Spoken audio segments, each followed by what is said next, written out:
Sir, काय परिस्थिती, कशामुळे सगळं झालंय आणि काय काय सगळं परिस्थिती आहे? नमस्कार. काही दिवसापूर्वी एक आदिवासी मुलाचा मर्डर झाला होता. त्या मर्डरच्या अनुषंगाने जिल्हास्तरीय एक मूक मोर्चा आयोजन काही आदिवासी संघटनांनी केलेलं आहे.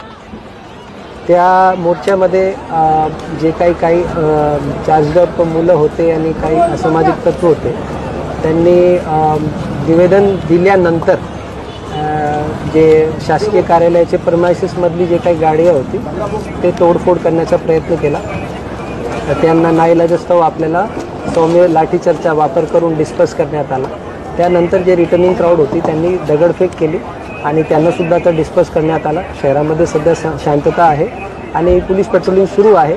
माझी सर्व नागरिकांना माझी विनंती आहे, जे काही मोर्चा होता तो मूक मोर्चा शांततेत निघावा असे आवाहन करत असताना देखील काही लोकांनी त्याच्यामध्ये चुकीची गोष्टी केल्यामुळे अशा प्रकारची परिस्थिती झाली.